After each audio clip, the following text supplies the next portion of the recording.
Do you ever feel like you missed out on learning some key money management skills back in school that could really help you save more money today? I know I sure do. The truth is, schools often neglect teaching students the practical ins and outs of personal finance and how to be a savvy saver. Well, coming up on today's episode of Ask Ralph, I'm going to share 10 secret savings rules and tips that they definitely didn't teach you back in math class. From unusual and wacky ways you can find extra money to stash away, to simple daily habits that can substantially grow your savings over time, these are practical steps that anyone can take to boost their bank account. So stay tuned to pick up some great savings advice you wish you knew years ago. Financial freedom, here we come. Here's a listener question we received from Karen in Cincinnati, Ohio. Hi, Ralph. I'm Karen from Cincinnati, Ohio. I love your show. It's been so helpful for getting my finances in order. I'm struggling to build up my savings account. Between bills and fun purchases, my paycheck seems to vanish before I can even set much aside. To be really honest, I'm not setting anything aside at this point. Do you have any creative tips or unusual tactics I could try to find some hidden money in my budget to save? Thanks, I'm looking forward to hearing your advice. Well, hey there, Karen from Cincinnati.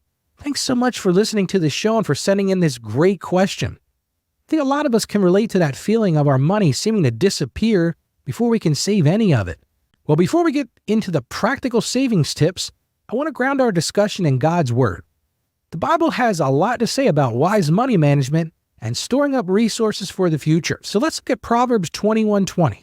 And that says, "Precious treasure and oil are in a wise man's dwelling, but a foolish man devours it."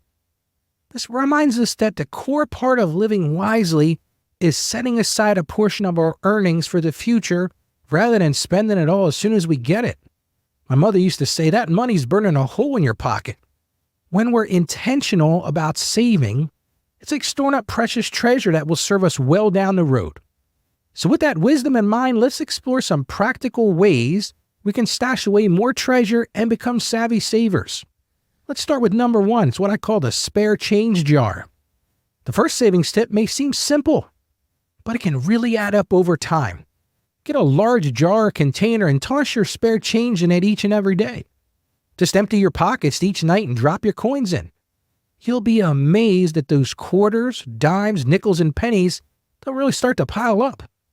Make it a habit not to spend any of the cash in your jar. That money is for savings only.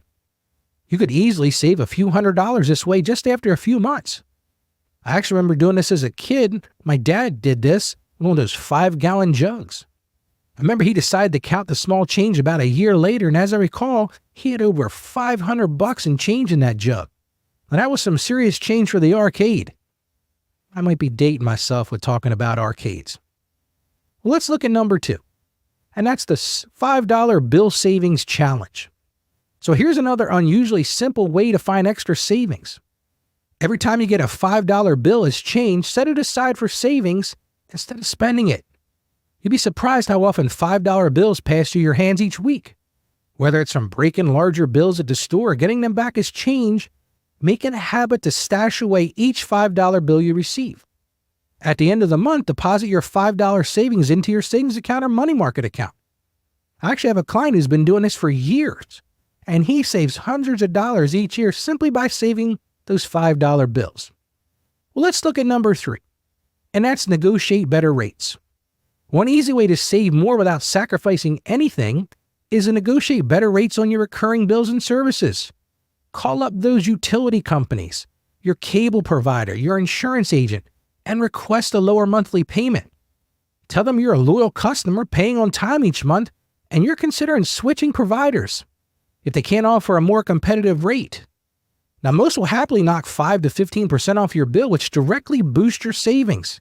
If you didn't know it, most of these companies have a whole department for client retention. It's time to put them to work for you. Let's look at number 4. This is Wacky Wednesday, remember? Cut back on toilet paper. So here's a truly wacky one. Save by using less toilet paper. We're going to keep it clean here. Haha. Well, just fold over before tearing off each piece to make them effectively half sheets. Or even better, invest in a bidet attachment which drastically cuts back your TP use. You will be amazed at the unused paper roll surplus in just over a year. Let's get out of the bathroom and move on to number 5. And that's cashback apps and sites. Now let's get a little more high-tech here. You could sign up for cashback sites and apps like Rakuten, Dash, and Ibotta. Then link them to your credit or debit cards. Then simply shop online or in stores that partner retailers to earn cash back deposited right into your savings account. Some apps even detect your store purchase and apply bonuses automatically. I have clients who told me they easily get $100+ back each year without changing their shopping habits at all, not a bit. Let's look at number 6. And this is do-it-yourself versus hiring out. So before you decide to hire out for that home improvement project or other skilled services, consider if it's something you do on your own. Now, I'm going to tell you ahead of time. As my friend Craig has said, I might not be handy, but I can write a check. That's me too.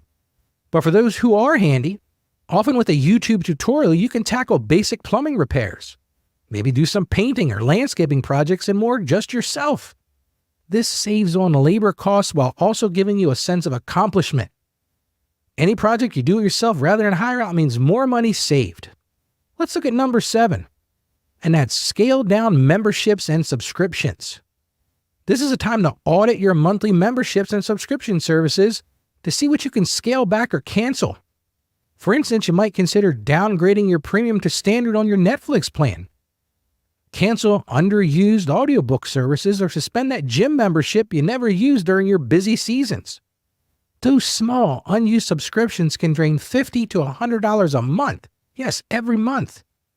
You can cancel and reinstate services only as they're needed. I'm also amazed at how many of my clients pay for subscriptions. When I ask them about them, they tell me, Ralph, I don't even use them. If you're not using them, get rid of them.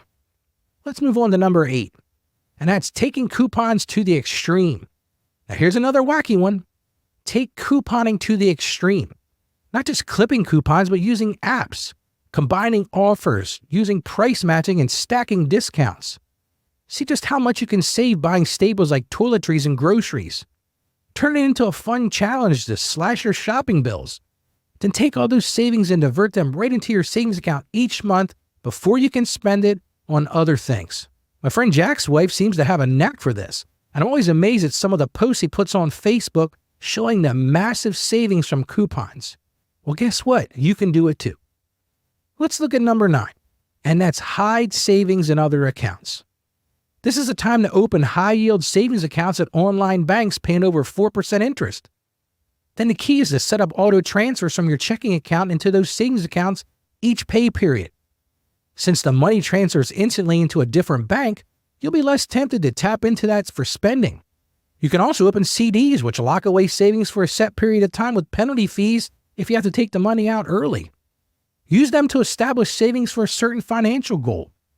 My wife has been doing this for years. As I said the other day, she's a professional saver, and she has a track record of results. I really think it's a mindset, but creating these automatic savings transfers will pay off big time in the long run. And finally, number 10, and that's work side gigs.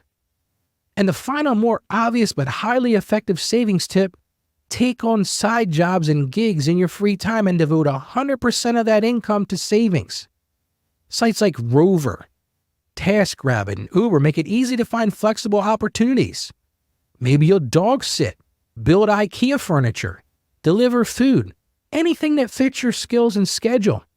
The key is earning extra income and immediately putting into savings before it mingles with your normal spending money. Even 10 hours a month could be hundreds more towards your goals. I always laugh when I hear someone complaining about not being able to get ahead but spends hours a month on social media or playing games. Take that slack time and get to work. It will pay off and lead to some major increases in your savings. So let's recap the 10 secret savings rules we just covered substantially to boost your bank account. And that was save all your spare change, stash away every $5 bill you get, negotiate better rates on bills, cut back on toilet paper. Now, just don't criticize me on that one. Use cashback apps and sites. Do it yourself instead of hiring out. Downgrade unused subscriptions. Take couponing to the extreme.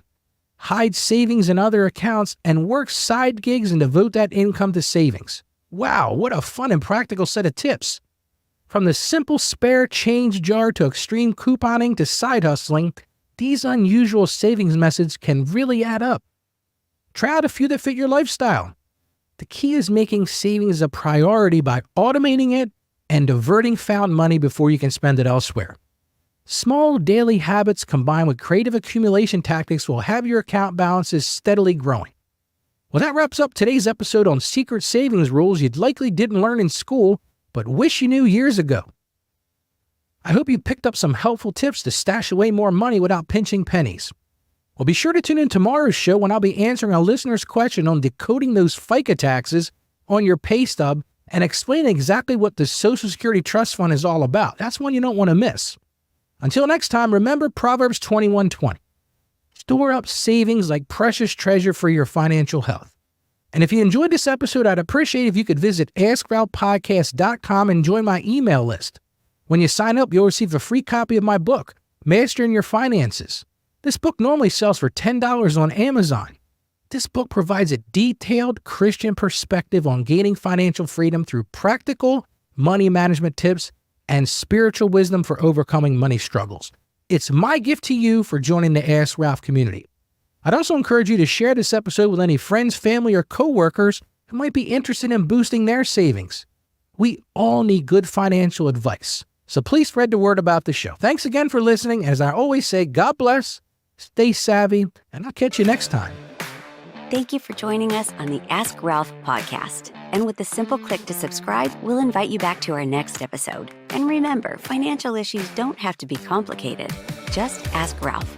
The information contained in this episode of Ask Ralph is based on data available as of the date of its release. Saggio Accounting Plus and Ask Ralph Media, Inc. is under no obligation to update this content if changes occur. Applying this information to your specific situation requires careful consideration of all facts and circumstances, and any information provided is not to be considered as financial, tax, or legal advice. Please consult your tax advisor or attorney before acting on any material covered.